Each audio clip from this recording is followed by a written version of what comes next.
नमस्कार, आप देख रहे हैं न्यूज़ 18 का डिजिटल प्लेटफॉर्म और आपके साथ मैं हूं कविता। इंदौर की सोनम रघुवंशी, उससे पहले मेरठ की मुस्कान और निकिता सिंघानिया, इन तीन पत्नियों ने अपने शादीशुदा जिंदगी और अपने पतियों के साथ जो किया उससे कई शादीशुदा पुरुष दहशत में हैं। पत्नियों को पत्नियों से डर लगने लगा है। डर ऐसा कि एक पति ने अपने पत्नी की शायद ये सोचा होगा कि अगर पत्नी की बात नहीं सुनी तो मेरा हाल राजा रघुवंशी और सौरभ राजपूत जैसा ना हो जाए। पत्नी के डर से उसकी दूसरी शादी कराने का ये मामला उत्तर प्रदेश के जौनपुर का है। दरअसल यूपी के जौनपुर में अरविंद बिंद की शादी 2023 के रीता के साथ हुई थी, लेकिन शादी से पहले ही रीता का एक प्रेमी था, सौरभ, जो जौनपुर का रहने वाला था, जिसके साथ रीता का एक प्रेम प्रसंग चल रहा था। रीता एक बार सौरभ के साथ भाग भी चुकी थी, लेकिन परिवार वालों ने उसे वापस लाकर अरविंद के साथ शादी करा दी। शादी के बाद भी रीता का प्रेम प्रसंग खत्म नहीं हुआ। आरोप है कि रीता सौरभ से लगातार संपर्क में थी। शादी के कुछ समय बाद अरविंद काम के सिलसिले में नोएडा चला गया। इस दौरान रीता दिन रात फोन पर सौरभ से बात करती थी। अरविंद के परिवार को लगता था कि वो अपने पति से बात करती है, लेकिन सच कुछ और था। जब अरविंद को शक हुआ तो उसने रीता को अपने साथ नोएडा ले जाना चाहा। नोएडा जब ले गए, लेकिन वहां पर भी रीता चोरी छिपे सौरभ से बात करती रही और नंबर डिलीट कर देती थी। एक दिन अरविंद ने रीता के फोन में ऑटो कॉलर रिकॉर्डर ऑन कर दिया। रीता और सौरभ की बातचीत सुनकर उसके होश उड़ गए। उसने रीता को समझाने की बहुत कोशिश की, लेकिन रीता नहीं मानी। उसने अरविंद से घर छोड़ने की जिद की और एक बार फिर सौरभ के साथ भाग गई। रीता के मायके वालों ने उसे फिर अरविंद के साथ भेज दिया, लेकिन रीता का व्यवहार नहीं बदला। नोएडा में रीता ने अरविंद को धमकी दी कि अगर उसने सौरभ के साथ नहीं रहने दिया तो वह जहर खाकर अपनी जान दे देगी। अरविंद डर गया। उसे डर था कि कहीं रीता उसे खाने में जहर ना दे दे। इस डर से उसने रीता का खाना खाना तक छोड़ दिया और बाहर खाने लगा। हाल ही में उत्तर प्रदेश के मेरठ में मुस्कान रस्तोगी और इंदौर से सोनम रघुवंशी जैसे मामलों ने लोगों के मन में डर पैदा कर दिया है, जहां पत्नियों पर अपने पतियों की हत्या का आरोप लगा। मेरठ में तो नीले ड्रम की घटना ने पूरे देश में सनसनी मचा दी थी। 12 जून को जब अरविंद रीता को लेकर नोएडा पहुंचा तो रीता ने खाना पीना छोड़ दिया। उसने साफ कह दिया कि वो सिर्फ सौरभ के साथ रहेगी, वरना जहर खा लेगी। अरविंद ने रीता के मायके वालों को सूचना दी। आखिरकार 15 जून को अरविंद रीता को लेकर अपने गाँव लौट गया। अगले दिन 16 जून को रीता की बड़ी बहन और भाभी की मौजूदगी में अरविंद ने सौरभ को बुलाया और एक दुर्गा मंदिर में रीता और सौरभ की शादी करवा दी। यह देखकर वहां मौजूद लोग हैरान रह गए। अरविंद ने बताया कि ये उसकी मजबूरी थी। उसे डर था कि अगर रीता ने जहर खा लिया तो वह और उसके परिवार मुश्किल में पड़ जाएंगे। उसने रीता को सौरभ के साथ भेजते हुए उसे खुश रहने का आशीर्वाद भी दिया। इस घटना का वीडियो सोशल मीडिया पर वायरल हो गया है। कुछ लोग इसे नीले ड्रम का खौफ कहकर अरविंद के डर को सही ठहरा रहे हैं।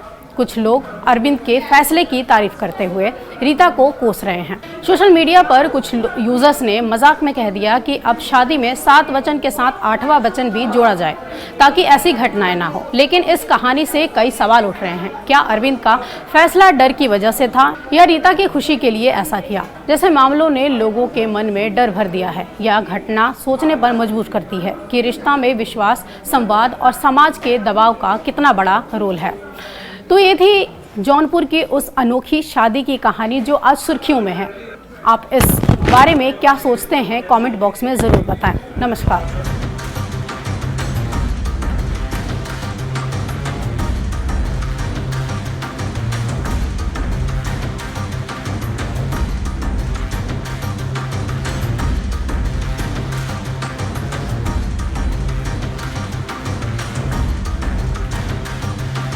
पत्नी के डर से उसकी दूसरी शादी कराने का ये मामला उत्तर प्रदेश के जौनपुर का है।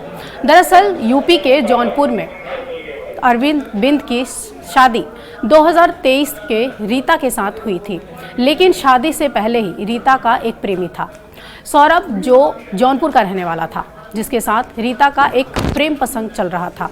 रीता एक बार सौरभ के साथ भाग भी चुकी थी, लेकिन परिवार वालों ने उसे वापस लाकर अरविंद के साथ शादी करा दी। शादी के बाद भी रीता का प्रेम प्रसंग खत्म नहीं हुआ। आरोप है कि रीता सौरभ से लगातार संपर्क में थी। शादी के कुछ समय बाद अरविंद काम के सिलसिले में नोएडा चला गया। इस दौरान रीता दिन रात फोन पर सौरभ से बात करती थी।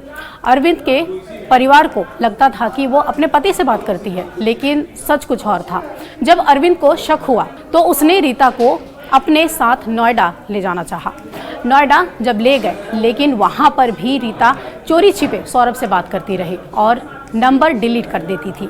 एक दिन अरविंद ने रीता के फोन में ऑटो कॉलर रिकॉर्डर ऑन कर दिया। रीता और सौरभ की बातचीत सुनकर उसके होश उड़ गए। उसने रीता को समझाने की बहुत कोशिश की, लेकिन रीता नहीं मानी। उसने अरविंद से घर छोड़ने की जिद की और एक बार फिर सौरभ के साथ भाग गई। रीता के मायके वालों ने उसे फिर अरविंद के साथ भेज दिया, लेकिन रीता का व्यवहार नहीं बदला। नोएडा में रीता ने अरविंद को धमकी दी कि अगर उसने सौरभ के साथ नहीं रहने दिया तो वह जहर खाकर अपनी जान दे देगी। अरविंद डर गया। उसे डर था कि कहीं रीता उसे खाने में जहर ना दे दे। इस डर से उसने रीता का खाना खाना तक छोड़ दिया और बाहर खाने लगा।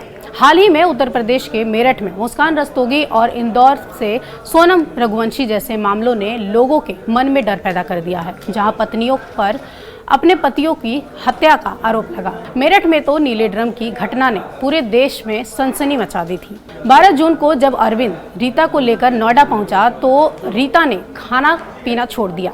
उसने साफ कह दिया कि वो सिर्फ सौरभ के साथ रहेगी, वरना जहर खा लेगी। अरविंद ने रीता के मायके वालों को सूचना दी। आखिरकार 15 जून को अरविंद रीता को लेकर अपने गाँव लौट गया। अगले दिन 16 जून को रीता की बड़ी बहन और भाभी की मौजूदगी में अरविंद ने सौरभ को बुलाया और एक दुर्गा मंदिर में रीता और सौरभ की शादी करवा दी। यह देखकर वहां मौजूद लोग हैरान रह गए। अरविंद ने बताया कि ये उसकी मजबूरी थी। उसे डर था कि अगर रीता ने जहर खा लिया तो वह और उसके परिवार मुश्किल में पड़ जाएंगे। उसने रीता को सौरभ के साथ भेजते हुए उसे खुश रहने का आशीर्वाद भी दिया। इस घटना का वीडियो सोशल मीडिया पर वायरल हो गया है। कुछ लोग इसे नीले ड्रम का खौफ कहकर अरविंद के डर को सही ठहरा रहे हैं।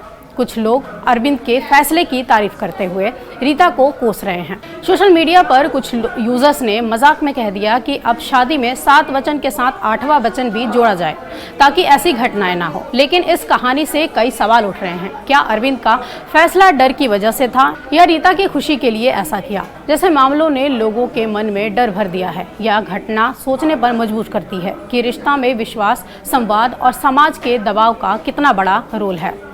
तो ये थी जौनपुर की उस अनोखी शादी की कहानी जो आज सुर्खियों में है। आप इस बारे में क्या सोचते हैं? कमेंट बॉक्स में ज़रूर बताएं। नमस्कार।